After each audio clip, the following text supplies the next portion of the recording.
कहानी बहुत पुरानी है, आपने शायद सुना भी हो, परंतु आज एक अलग भाव से मैं आपको सुनाना चाहूंगी। आशा है आप पूरी कहानी भी सुनेंगे और अगर मुझे पहली बार सुन रहे हैं तो लाइक भी करेंगे। तो दोस्तों, कहानी कुछ इस प्रकार है। दो भाई हुआ करते थे। जब तक माता पिता जिंदा थे सब कुछ ठीक ठाक चल रहा था, परंतु माता पिता के गुजरने के बाद छोटे भाई धीरे धीरे उन्हें लगने लगा कि बड़े भैया कुछ अधिक ही रौब दिखा रहे हैं, हर बात पर टोका टोकी कर रहे हैं। दोनों भाइयों के शादी भी हो चुकी थी, बच्चे भी थे। माता पिता ने जाने से पहले अपने सारे ड्यूटीज को बाखूबी निभा लिया था। उन्होंने एक प्यारा सा छोटा सा 2 मंजिला मकान भी बना लिया था ताकि भविष्य में धन संपत्ति को लेकर कोई समस्या न हो।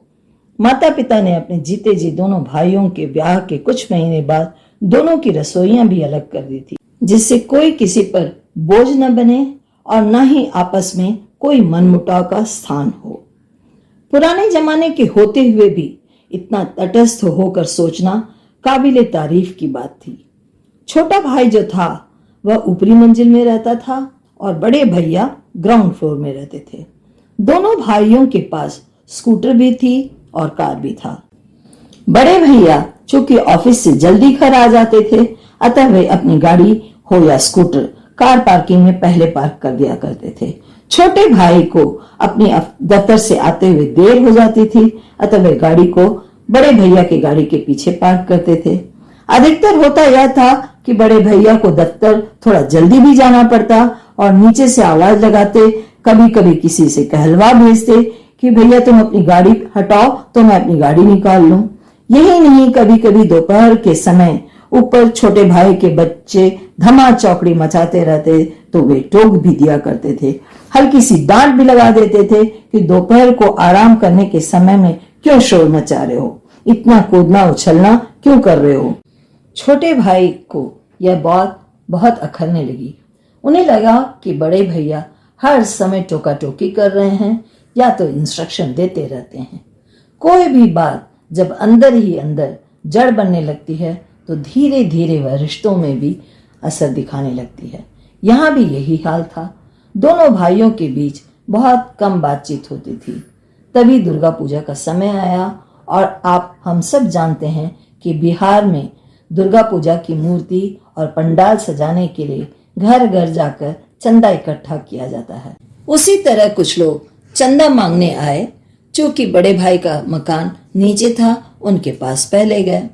भैया ने उन्हें चंदा दिया। मैं ऊपर अपनी बालकोनी में खड़ा होकर देख रहा था। तभी देखा वे लोग सीढ़ियां चढ़ने लगे हैं। जैसे ही वे सीढ़ियां चढ़ने लगे तभी बड़े भाई ने आवाज लगाई। उन्होंने कहा, कहाँ जा रहे हो? मकान 2 अलग जरूर हैं पर घर एक ही है। हम दोनों भाई हैं, मैं दूं या वह दे कोई फर्क नहीं पड़ता।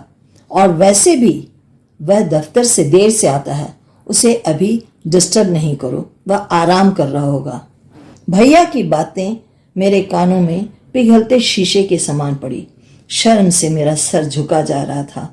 खुद को कोसने लगा कि हमेशा मैंने बड़े भाई को अपनेपन में रौब और घमंड के साथ देखा है।